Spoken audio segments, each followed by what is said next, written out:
Assalamualaikum warahmatullahi wabarakatuh. Ketemu lagi dengan Bagus John Maulana SKM dalam video tutorial program DBD ya.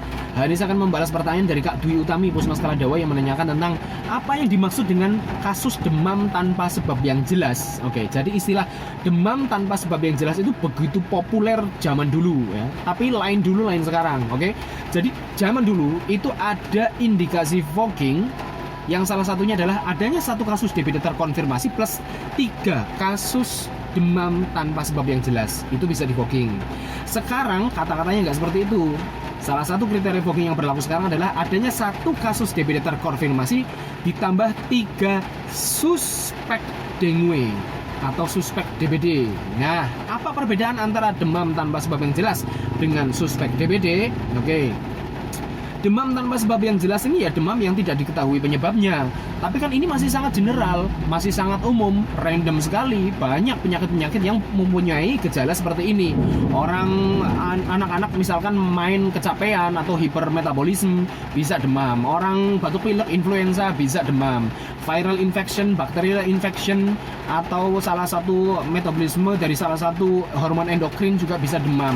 Atau Anda punya infeksi di satu tempat bagian tubuh kita, atau infeksi sistemik itu jelas bisa demam.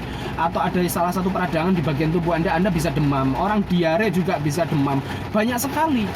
Kalau misalkan itu diterapkan sampai dengan sekarang, wow, banyak sekali tata laksana fogging di lapangan akan melonjak jumlah kasus fogging nih ya. Nah, makanya Kementerian Kesehatan itu membuat sebuah penyaringan atau sistem screening. Ini disaring lagi nih. Ini begitu generalnya, kita perlu menyaring lagi biar tata laksana di lapangan itu bisa efektif, efisien, ya kan? Banyak sekali tata laksana yang menghambur-hamburkan resources, sumber daya, tenaga, anggaran dan sebagainya. Kalau misalkan menggunakan parameter yang lama nih, kalau demam tanpa sebab yang jelas ini diterapkan, fogging terus-terusan, kita bisa habis anggarannya. Oke. Maka dari itu Kemenkes membuat sebuah pedoman penanggulangan DBD tahun 2015 ya, dalam sebuah buku yang dicetak oleh Kemenkes. Di situ kalimatnya sudah berbeda, yaitu 1 kasus DBD terkonfirmasi plus 3 suspek DBD. Nah, itu salah satu kriteria fogging. Nah, suspek DBD ini sudah berkali-kali saya jelaskan definisi operasionalnya, yaitu demam 2-7 hari ya, ada 39 derajat Celcius atau lebih, ditambah manifestasi perdarahan bisa makro atau mikro. Seminim-minimnya perdarahan, manifestasinya adalah perdarahan mikro, yaitu ruam atau petehia atau bintik merah yang terlihat, atau RL testnya atau Rempeli test atau Tourniquet testnya positif.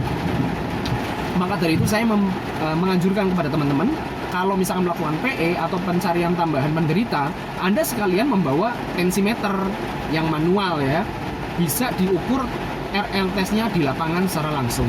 Atau Anda bisa mengajak para medis untuk terjun ke lapangan jika Anda memang bukan petugas para medis. Atau misalkan nggak ada teman yang diajak, berarti begitu Anda menemukan ini kira-kira arahnya ke suspek, ya udah dia disarankan, dianjurkan langsung ke para medis yang bisa melakukan RL test atau ke tempat pelayanan kesehatan, sehingga bisa langsung nih, ini anak statusnya suspek atau bukan. Jadi nggak gantung nih cuman demam tanpa sebab yang jelas, manifestasi perdarahannya tidak Anda ukur. Nah, nunggu sampai kapan ya kan?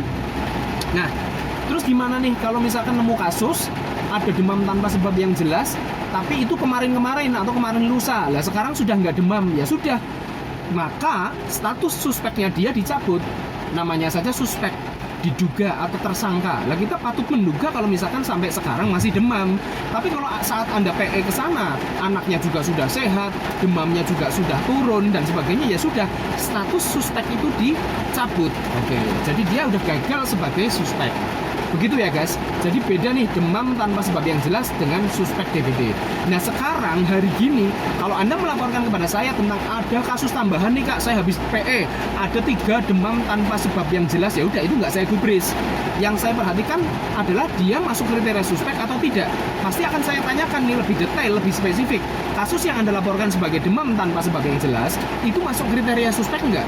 Kalau tidak masuk kriteria suspek, itu entah karena Anda lupa membawa tensi, tidak diperiksa tensinya dan sebagainya, tidak diperiksa RL testnya, ya sudah, itu akan saya kesampingkan, berarti tidak masuk kriteria suspek DBD, berarti kasus tersebut tidak bermakna secara epidemiologis. Terima kasih.